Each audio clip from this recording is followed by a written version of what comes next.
So thank you for joining us. This is Liverpool Hope University's Wellbeing Webinar, hopefully the first of many. So thank you for joining us.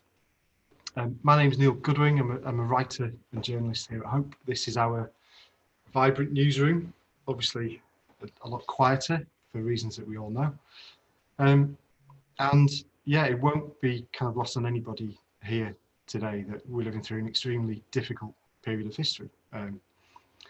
And mental health and well-being is really at the forefront of a lot of things that people are thinking about right now, in the middle of this global pandemic. Earlier this year, the Centre of Mental Health forecasted that at least 500,000 more people in the UK could experience poor mental health as a result of COVID-19. So huge numbers. And we're also inching ever closer to Christmas, with the festive period bringing its own difficulties for a lot of people who may tend to struggle more than they might do at other points in the year. So what is it really like out there for people on the front line dealing with these issues? And I guess the bigger question for us as a university is what we can do to help our students through this time, particularly when, you know, we know our students are going to come back from their Christmas festivities with their families, and they're going to sort of want to pick their studies back up. So we're joined tonight by two people who I'm confident can answer a lot of these questions, and who have also dedicated their lives to helping others with wellbeing issues. We have Jake Mills, who graduated from Hope in 2011 with a degree in media studies. He went on to found the respected mental health charity Chasing the Stigma. One of the key aspects of Chasing the Stigma is something called the Hub of Hope. It's an online portal and app where people can type in their postcode and see all of the different mental health provision and care in their local area. I know myself, when I sort of first had a look at this and first researched it, I was overwhelmed by the vast amount of resources that are listed on there. It's a great idea, and Jake will talk about this shortly. And we also have Gemma Margerison. She, hi Gemma, she studied for a master's in international relations at Hope between 2014 and 2017. And since being with us, among other things, she's gone on to become a professional resilience coach.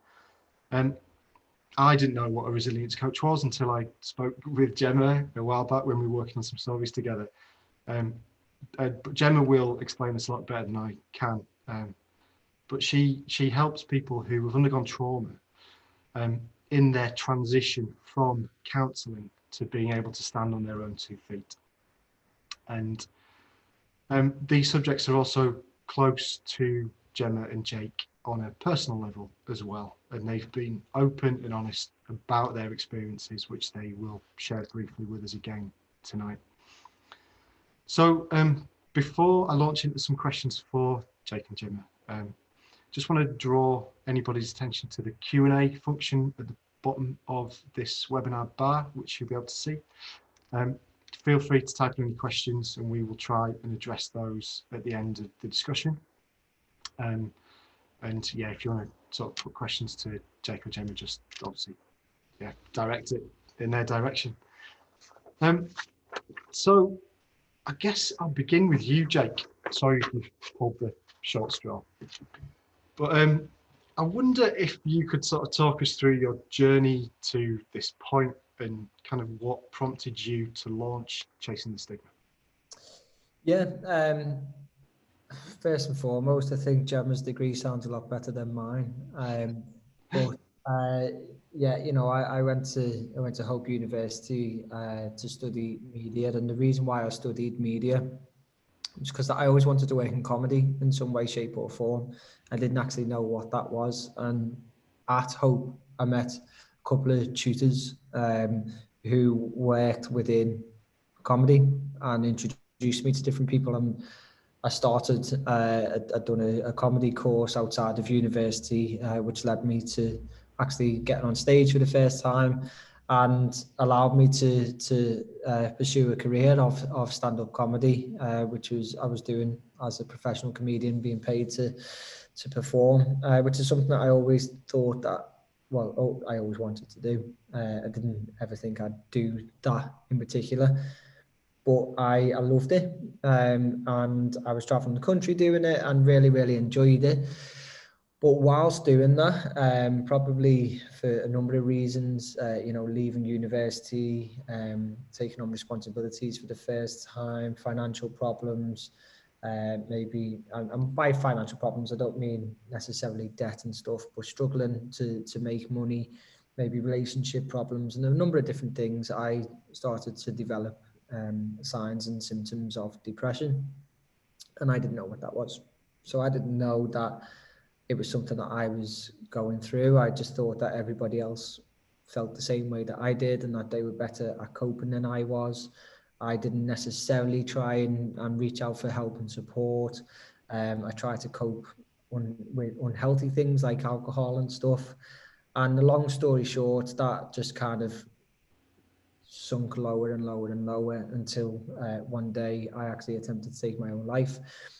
I didn't ever think that I'd be somebody to do that. I didn't think that I would be in that position, but I, hand on heart, felt like I had no other option.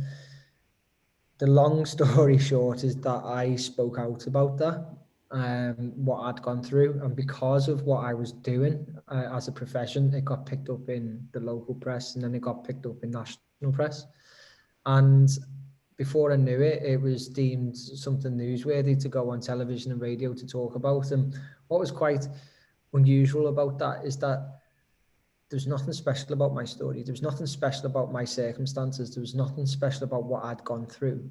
Nothing unusual at all. It was just that I was talking about it. But as a result of doing an interview, and every single interview I'd done, people were coming to me asking me for help. And it was then that I realised just how many people were going through the exact same thing at the exact same time, all feeling like they were the only ones. And so I wanted to do something about that. I didn't want it just to be about sharing my story.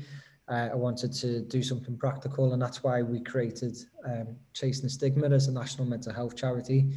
And through the charity, what I wanted to do was to humanise and normalise mental health as something that we can all talk about, something that we've all got, not just talking about it as mental illness, talking about it as mental health, but doing it in a way that's not going to clinicalise the language and using jargon and almost boxing people into that mental health type of approach. I wanted just to talk as normal people and to be a voice of normal people.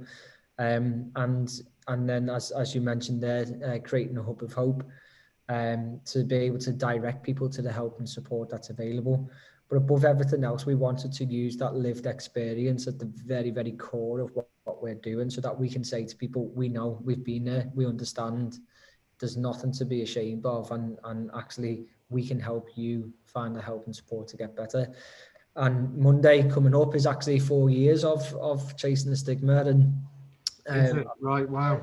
It's been an amazing journey, because I've never run a charity before. I've never done anything like this before, never worked in mental health before, but just having that kind of lived experience has been absolutely fundamental to our success and what we've been able to do. So I often call it an accidental journey. It's not something that while I was sat in Hope University, I would have thought I'd be doing, but we've just kind of accepted the challenge to try and shake up that status quo and make a difference for other people. When we were talking, Jake, earlier this year, you you identified certain issues with the status quo system as it was, particularly in perhaps some of the care that you received yourself. Can you talk us through what they might be? Yeah, in my honest opinion, when it comes to mental ill health and people struggling with the mental health, we need a fundamental shift in education around mental health and in pathways to care that's available. Because when I was going through it, not only did I not know the signs and the symptoms and the things that I was going through, the things that statistically I was going to feel, everybody's going to feel at some level that their mental health isn't what it should be.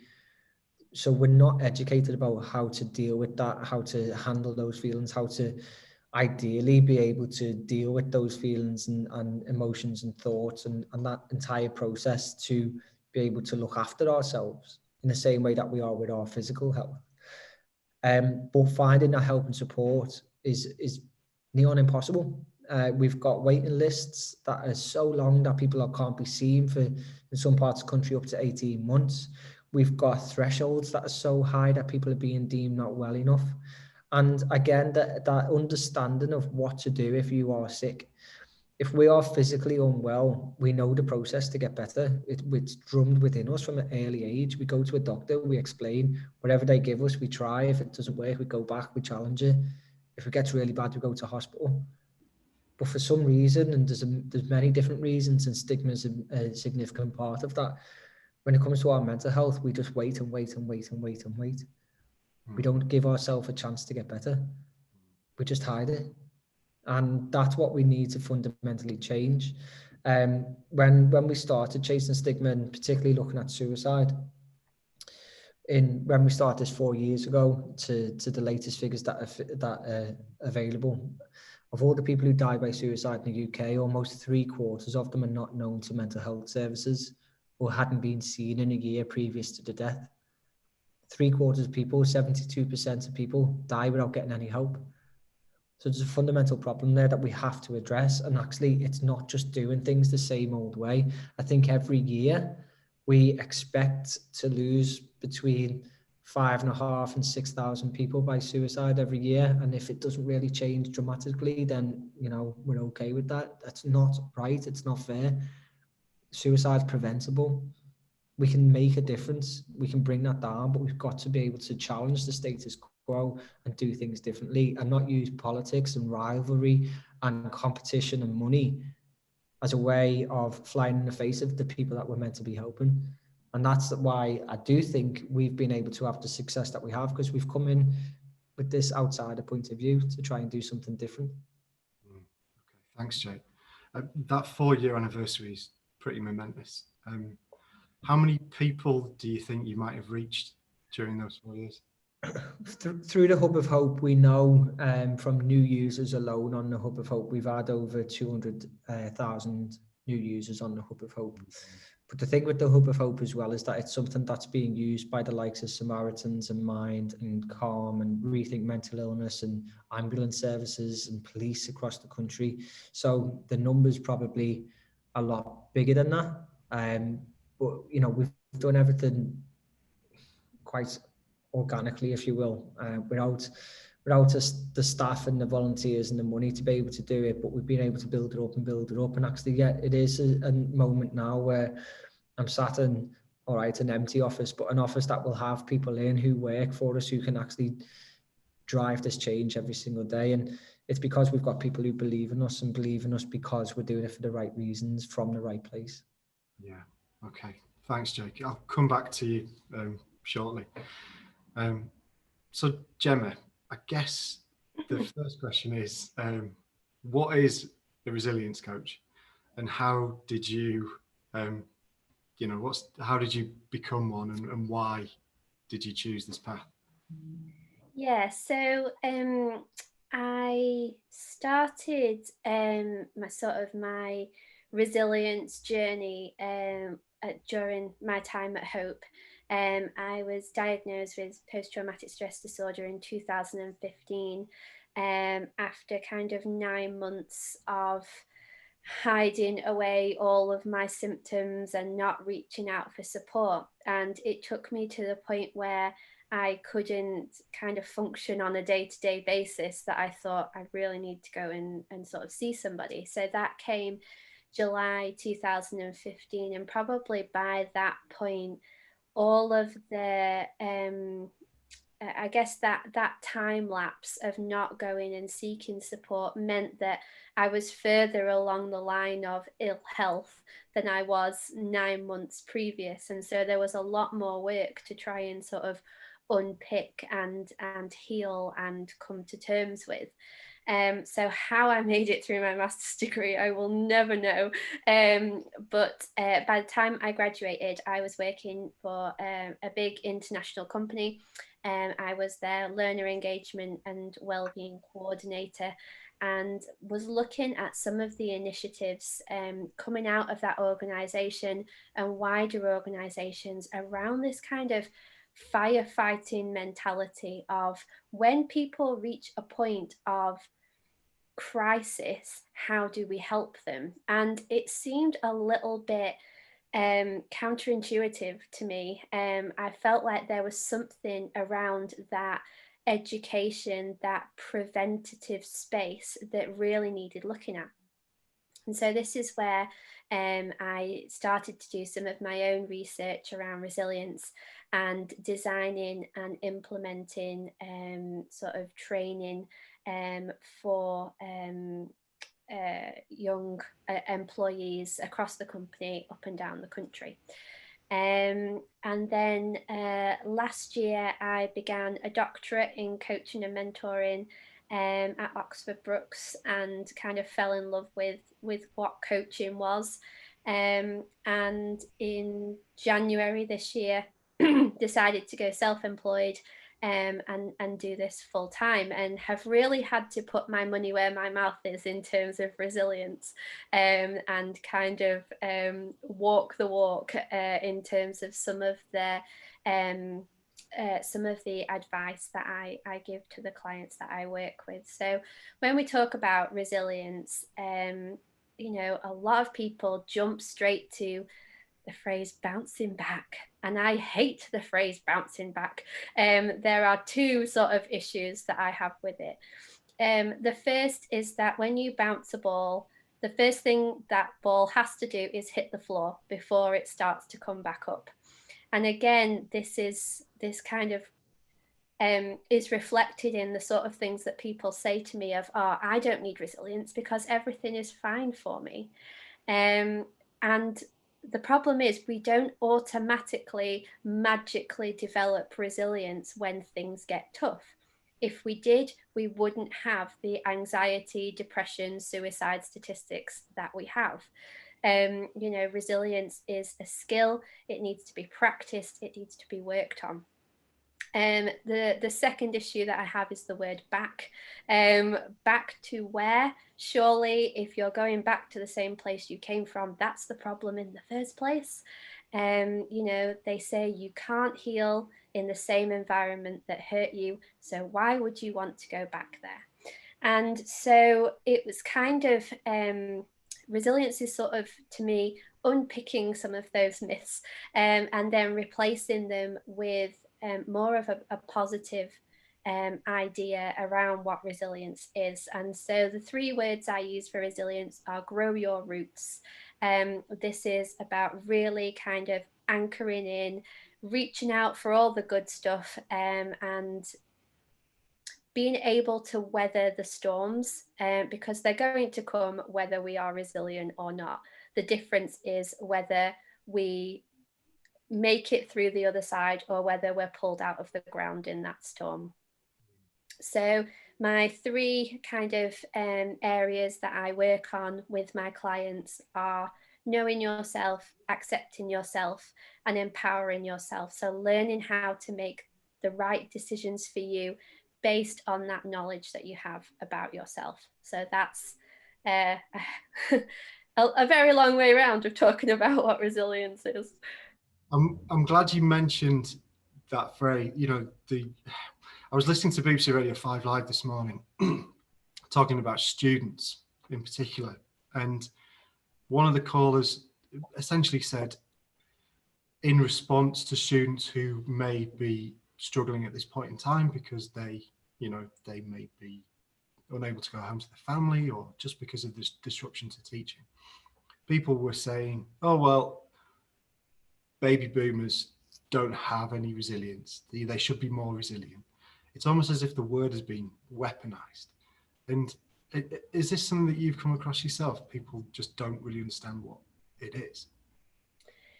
Yeah, and I think there's also a lot of kind of comparison that sort of comes into it as well, of you know, we all experience difficulties differently, and so we need different levels of resilience.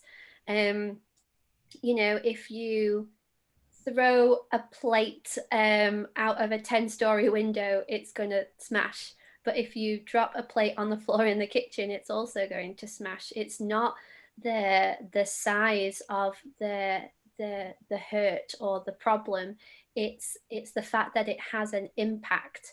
And so it's learning to kind of come at it from a slightly different angle of, you know, it's not that people have higher resilience or lower resilience. It's that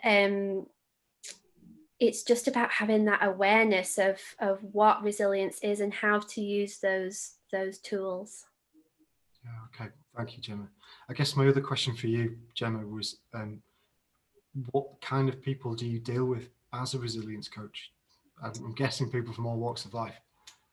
Yeah, so with my speciality being trauma and difficulty, I have quite a lot of clients at the moment within the armed forces, doing resilience courses with them.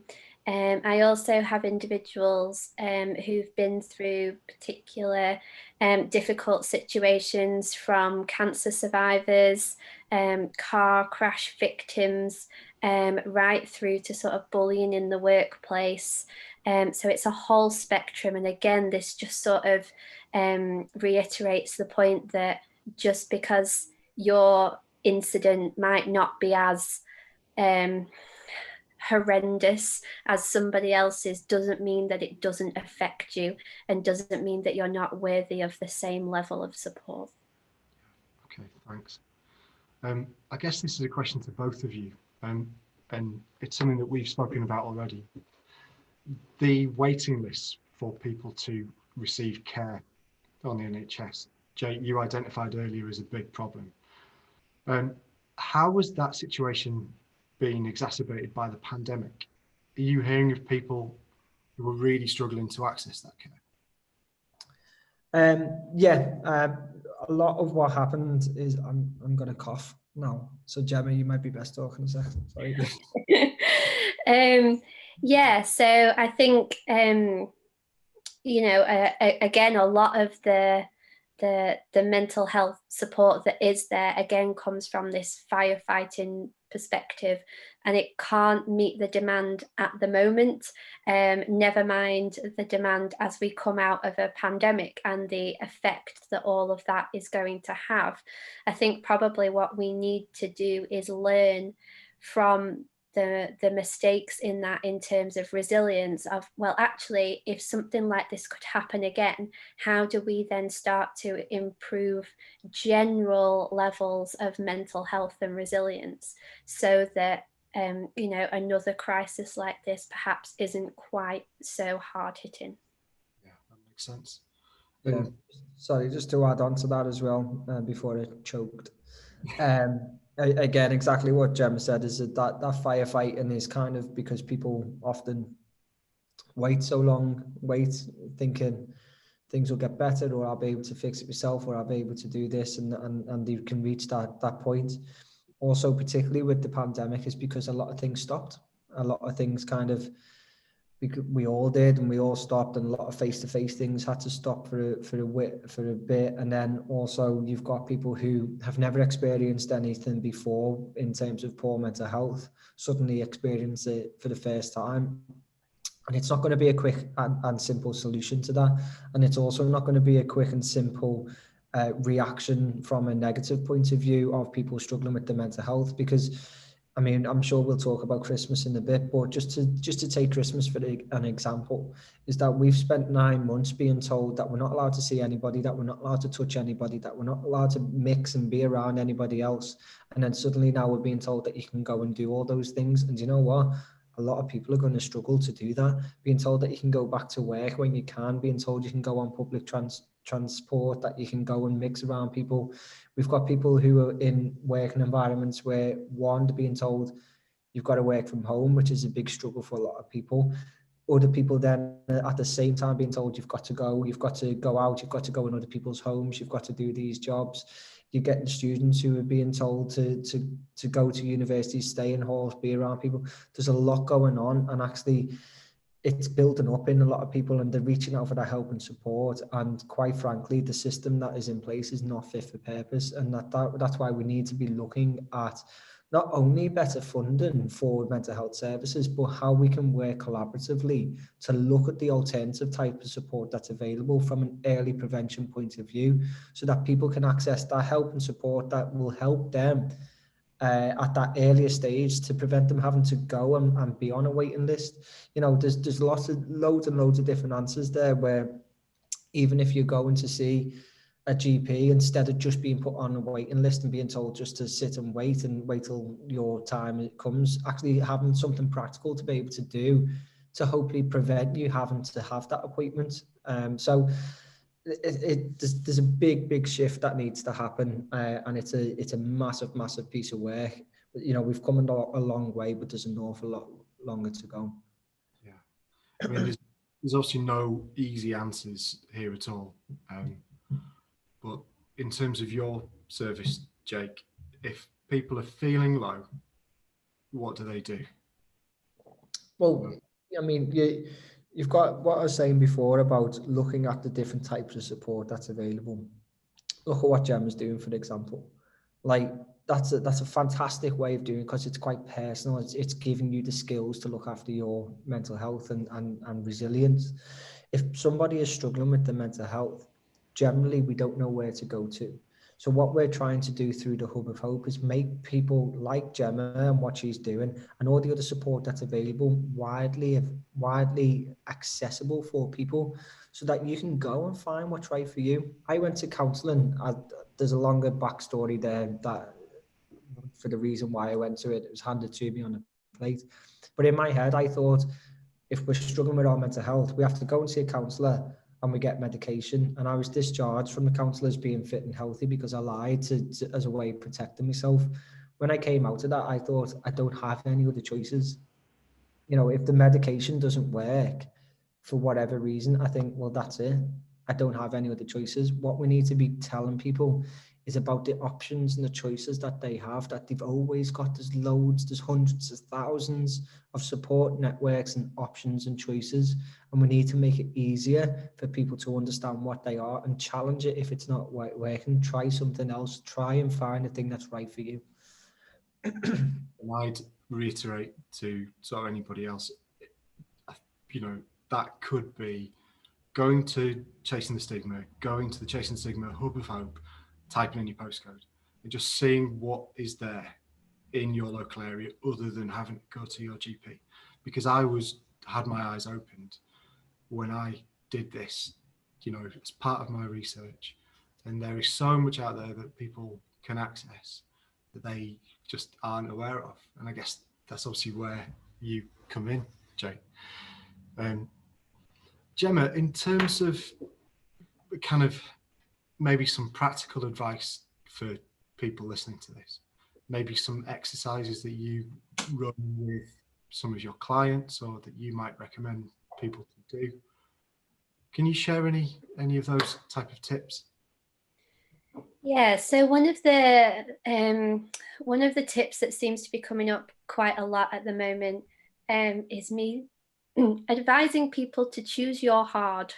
I think a lot of us think to ourselves, it's too hard for me to find the time to take care of myself, to eat well, to do some exercise. You know, it's really hard to take that first step. And actually, we need to be looking at self-care as a longer term investment. So doing the hard stuff now and reaping the rewards later, rather than putting off now and having a much harder experience of poor mental, emotional and physical health. So one of the kind of tools and activities that we do is something called marginal gains. So this is something that comes up in sport, and it's looking at how can I be 1% better? How can I improve what I'm doing around self-care by 1%? For some people, this is just taking a deep breath in situations that are really stressful. And for other people, it's increasing their exercise from twice a week to 3 times a week. But doing the hard stuff now is kind of the big thing that keeps coming up. In terms of sort of the ages of people that you look after, Gemma, is there a real range there as well? Yeah, so my youngest client was 16, right through to working with people sort of in their 50s. So yeah, big age range there. It's interesting, yeah, that people still need support even if they're, you know, kind of older in life. Yeah. And I guess we've kind of touched on this already, but the aftermath of the pandemic is going to be vitally important that we put things in place to get this right. In terms of government policy, what needs to be done to improve the landscape here? From my point of view, it's, as I touched on before, about working, not only just working collaboratively, but being open to work with communities who often have the key, who often have the trust of different communities where they work, but they also have the answer. They know the struggles, they know the problems, and they know how to be able to help people. Like in Liverpool, for example, we've got some incredible organisations that have been built from lived experience of a place of loss, of a place of pain, who see the void and are doing something about it. People like, just to, I mean, these are all going to be places now, but James's place and Sean's place and Paul's place. 3 examples of types of support networks. So James's place offer counselling for suicidal men. You've got Sean's place, which is offering like a community for people to look after their mental health. And you've got Paul's place that offers suicide bereavement counselling. All of those 3, Paul, James and Sean, all died by suicide. And their families are doing something to help other people. And all of them, might not be the case now because I know that they've won a couple of bids for funding, but were self-funded. They were self-funded and they were built because they knew that there was a gap and there was a void and they wanted to prevent other people from doing that. That's just 3 examples from Liverpool. Across the country, there's thousands of these types of support networks who are people just determined to prevent other people going through something that they have. And actually, I'd never suggest that the government spend less on mental health, but there's an argument that you could spend less. You could just spend it better. You could spend money better on these type of places to be able to help prevent people needing the NHS support. How do you get the NHS waiting list down? And obviously, you know, you can invest widely into the services, which needs to happen anyway. But as Gemma said, it's about looking at those people up that river, up that stream, who can stop somebody needing that NHS support, who can help prevent them from getting on that waiting list. It's those type of people. So I think there's got to be a fundamental shift in how governments spend their money when it comes to mental health services, but it's unlocking those keys within the communities, whether that is charitable organisations or community organisations and peer support organisations. They're the ones who really offer that key to early prevention.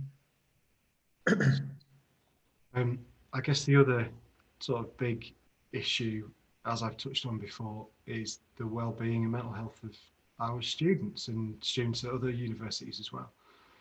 You know, I've been through university, you have as well, you've had your own experiences.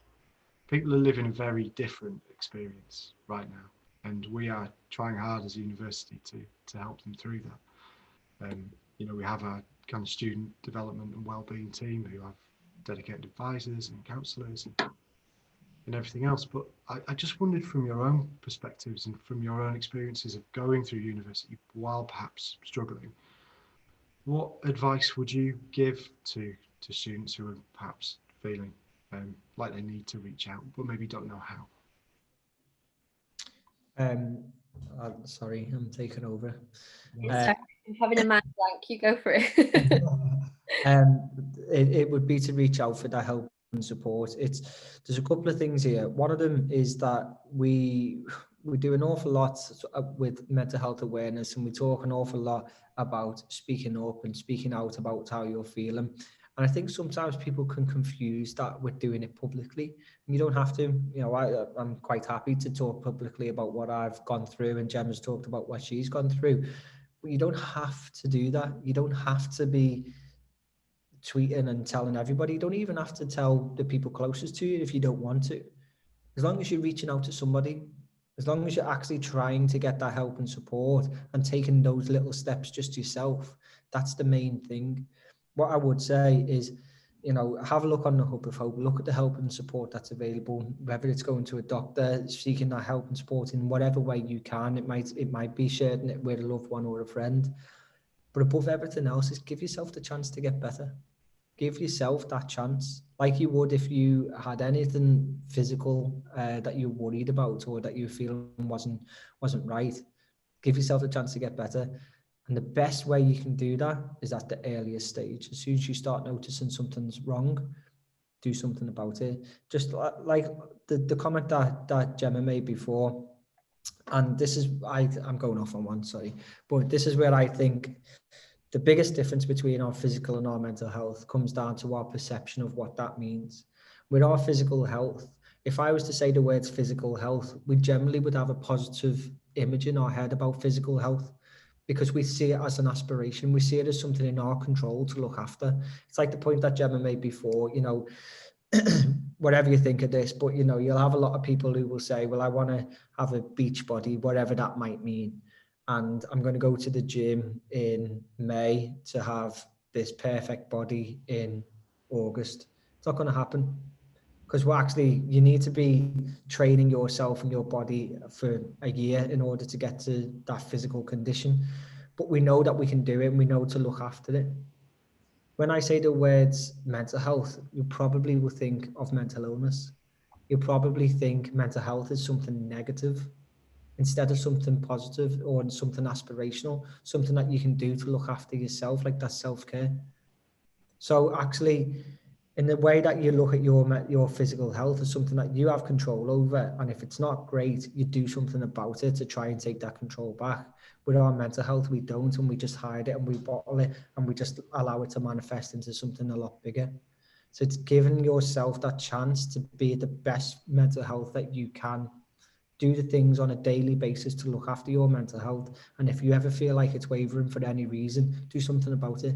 Find the help and support that's available, because you don't have to go through it alone. There's loads of support out there, but give yourself a chance. Thanks, Jake. Gemma, sorry, I just wondered if you had thoughts. Yeah, I think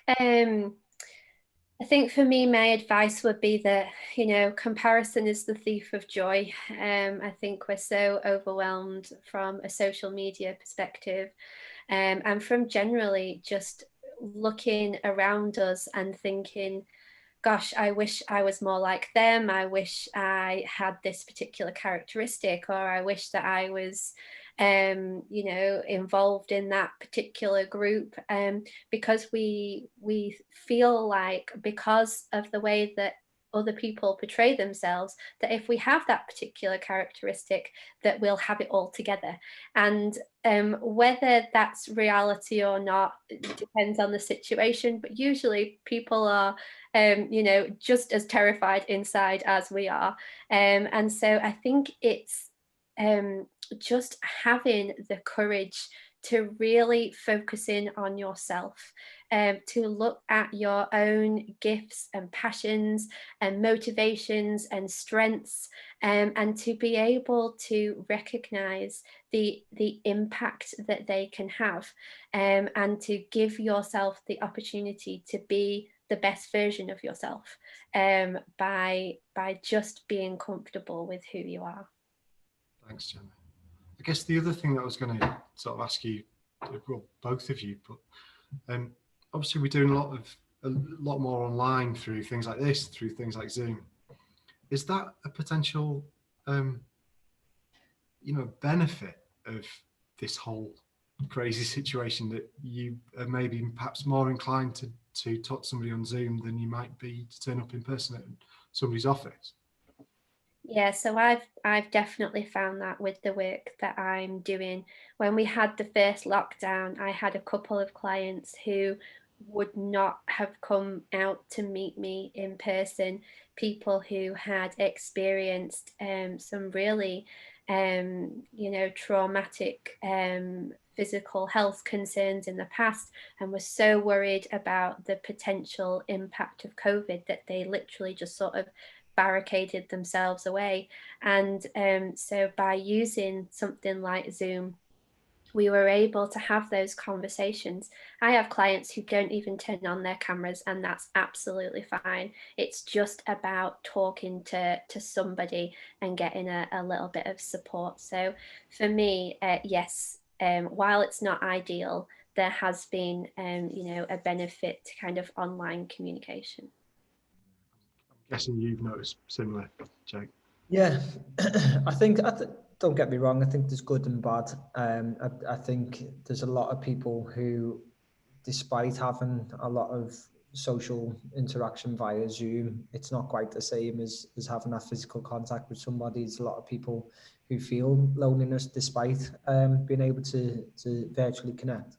But I think what it does do is that I think now, I was going to say now more than ever, and I promised myself to never say now more than ever because we're hearing it all the time, but I've said it now. I think now more than ever, we've shown that being in isolation doesn't have to mean that you're isolated.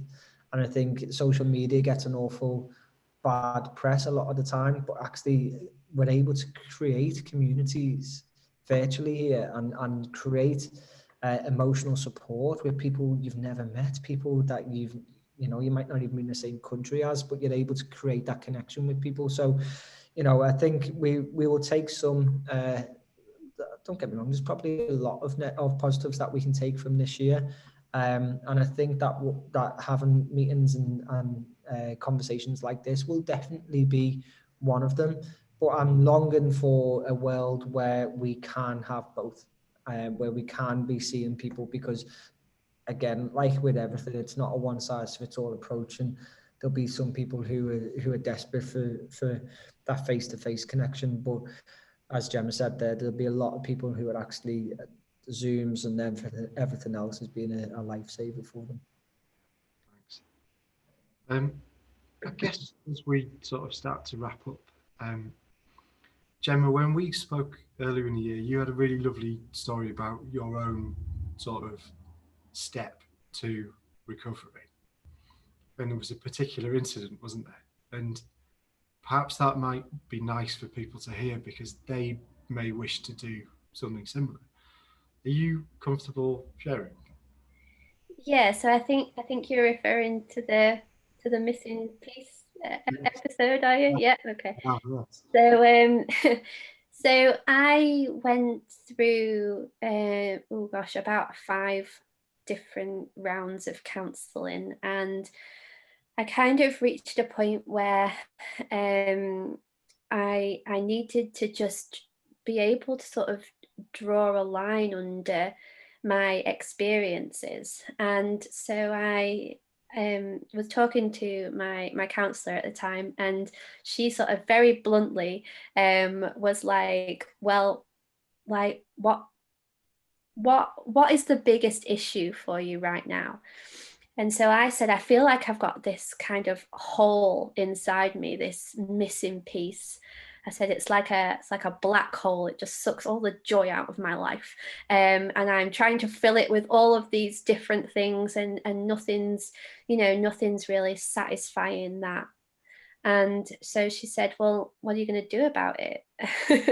And I was a bit kind of taken back. So I was like, surely you're supposed to tell me that, like, you're supposed to give me the answer.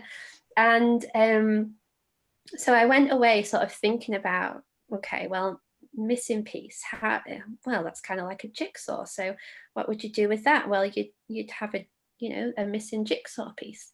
And so a couple of days later, I went into a jewelry shop and I bought a necklace with a jigsaw puzzle piece on it. And I put it on and I was like, well, that's it now. I'm whole. No more excuses. And so that was really the sort of the turning point for me, in terms of my recovery, of just being like, oh, that's what that kind of feels like. And then sort of being able to move forward without having to constantly look back. And I think this is one of the reasons that I got into this particular area of coaching, is that I from that moment on, I knew what I needed was to be looking forward, to be moving on with my life, to be starting to do all of the things that I used to be able to do before I became unwell. And I needed somebody to kind of hold my hand a little bit, but also to keep me accountable for some of those things. And I really wish that I'd known about coaching in that moment, because that would have been a really perfect fit for me. But there didn't seem to be anything like that out there. And so now my sort of aim is to be that for other people, to say, okay, we're done with counselling. That's had its time. What I want to do now is to move forward with my life. And that really is where sort of coaching sits. Thanks, Gemma. I know, Jake, we talked about your love of running and how that perhaps sort of instigated some help for you. Was there a similar sort of moment of change for you, or was it more of a gradual? I would say if you think back to that kind of depressed, suicidal me and the me now, the biggest difference, there's a couple. One is that certainly after that attempt on my life, I had to face everything, because it was out there, it was known to my family, to my girlfriend. It was there's no more hiding. And actually, in many ways, that was the turning point, because I wasn't hiding. One, I wasn't hiding. I couldn't hide. I couldn't lie about how I was feeling, what I was doing, or anything else. But two, the reaction was not what I thought it was. It was the reaction that I got was not the thing that I was scared of, that I thought was going to happen. It wasn't the judgment. It wasn't anything else. It was actually quite okay, well, we're here. We don't know how we're going to help, but we will. Comfort. The other thing is that by going through what I went through, I'm now much more aware of my own mental health and where I am on that scale between positive mental health and poor mental health. And I'm now much more aware of the things to do to be able to look after my mental health on a daily basis. I'm aware of different triggers. I'm aware of different effects that things will have on my mental health. And I'm much more aware of what I can do to look after myself. And so I sometimes I'm reluctant to talk about running and going to gym, because I think it can be used a bit flippantly by people, because it's not going to be the thing that helps everybody. But I know for a fact that if I'm struggling with stress or anxiety and other feelings, I can go out and I can just be on my own, and I'm not looking at my phone, and I'm not looking at other people. I'm not looking at emails. I'm not like talking to anybody. I'm more often than not even listening to music. I'm just out looking after myself. And when you think about self-care, running for me is even not even the physical side of things. It's mentally self-care for me, just to be out. And you hear people say, oh, you know, go out and have a good think. I don't think. If I did think, I probably wouldn't run. I'd just go out and just have nothing. And that for me is such an important thing. And the other thing is sleep as well, and being aware of it. But unfortunately, I've had to learn that the hard way. And we shouldn't have to go through a bad experience to be aware of these things. We should be taught about it from the earliest possible stage. And I think if this year has taught us anything, I don't know if either of you would agree, but I think we are suddenly more aware of self-care and the things that we look forward to and the things that we can do to look after ourselves, because we've been thrown into a situation where we have to do that. We have to have things to look out for. We have to have things to look forward to. You know, before this pandemic, I don't think I ever would have asked a friend to go for a walk. you know, but suddenly it's a good thing to do. And going out for a walk or a run, and I end up getting a bike during the pandemic. I don't know, I quite like it now, but I don't think I would have bought it. It's there actually. And I'm trying to, I'm skipping around a way of saying I go on a bike ride with my friends, because I don't know what the adult way of saying that is. That's fine. I do that.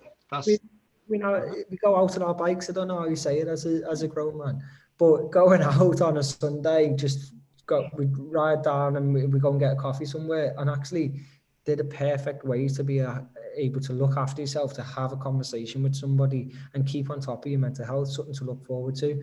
So as I said, it's a lot of it is because I've gone through that experience, but I am undoubtedly a stronger person mentally from going through that experience, because the things I've been able to learn about myself. brilliant. Okay, thank you so much, guys. I'm going to give you just a slight break. I've got a message from Andy Moorcroft, who is in Hope's student development and wellbeing team. So he can't be with us tonight, but he's asked me to just share a little bit of advice to any of our students. So he says a university student development and wellbeing team can offer advice, information and assistance covering a wide range of issues, including counselling, mental health and wellbeing, as well as learning and disability support. The easiest way to get in touch with that team is by either calling 0151 291 3427, 0151 291 3427, or emailing sdw@hope.ac.uk. Or if you go to the Hope website and just sort of search for student development or wellbeing, that service will come up, and they are talking to a lot of people and they're offering some great service. So if you have any issues at all, you just want to talk to somebody, just get in touch. And yeah, and if you don't want to get in touch with the university's team, contact Jake, contact somebody like Gemma, because yeah, there are people out there to help. So just to wrap up, we've had a question in as well. I'm just going to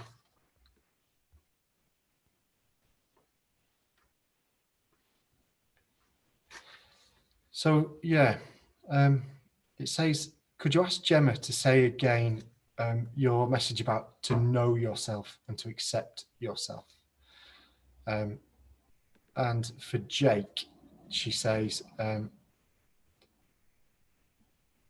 did Gemma or Jake ever get successful counselling themselves on their own recovery journey? So yeah, two questions there really.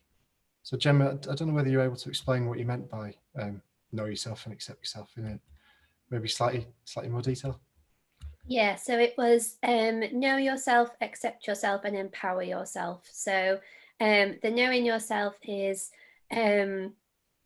questions like, what are my triggers? What motivates me? What are my strengths? What are my gifts? Accepting yourself is looking at those as a positive, and recognizing that they can add something to the world. And then empower yourself is making the decisions based on the knowledge of yourself that you have. So one of the kind of tools that I sort of use is what are my values, what do I value, what do I need, and so what am I going to do. So for example, you know, I value wellness, therefore I need to take care of myself. So what am I going to do? I'm going to make sure that I get a good night's sleep tonight, and that's your kind of 1% better, that's going to kind of help you to move forwards. Thanks, Gemma. And I guess the other question was whether you guys had successful counselling yourself. Something of a mixed bag, I'd suggest, or? From my point of view, I look back at my experience of counselling, and it is a mixed bag. I didn't necessarily want to go for counselling. As I said, there's a longer story there, but it was often as a part of from a solicitor's point of view.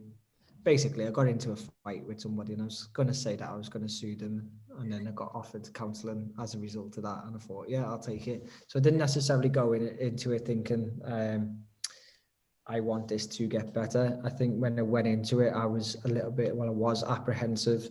I was quite scared of what I was talking about. I don't think I was ready for the process. And for me, at the end of those sessions, I was feeling really, really vulnerable. And I didn't know that I could speak to anybody else before, after that, until I see the counsellor again. So I just kind of went in, opened up a little bit, and then just like tried to cover it all up again and then go through it. So I just started to lie to the counsellor. So it wasn't necessarily the best experience for me, but in the room I felt quite comforted and secure. And all I would say about that is that if I felt like I was struggling, I wouldn't hesitate to go to counselling again. I'd absolutely go to counselling. And in fact, I wish we had a system where it was as freely available to be able to go to counselling when things are okay, and just to have that as a constant thing, rather than just waiting until we're unwell and on a waiting list. So, you know, the actual process itself maybe at the time didn't quite work for me, but it's not something that I would hesitate to do again. Cheers, Jake. Yeah, I definitely had success from counselling. I think if my counsellor hadn't asked me those kind of questions to really kind of bring me back to really ground me and make me see things differently, I think I would still be struggling. What I would say though is that counselling is very relational, and that if you don't click with the person that you're matched with, you are absolutely within your right to go and find somebody else.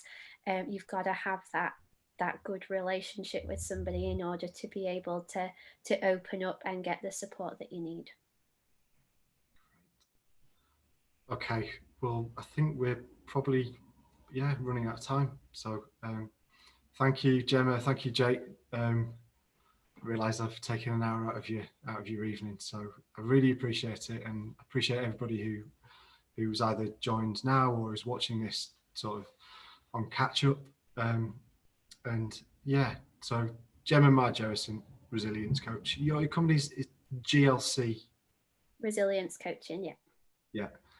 Jake, Chasing the Stigma is the charity name, or Hub of Hope, which, you'll find links to Hub of Hope from Chasing the Stigma. So yeah, thanks again, guys, and I'll call it an evening, but yeah, thanks a lot. Thank you. Cheers. Bye, everyone.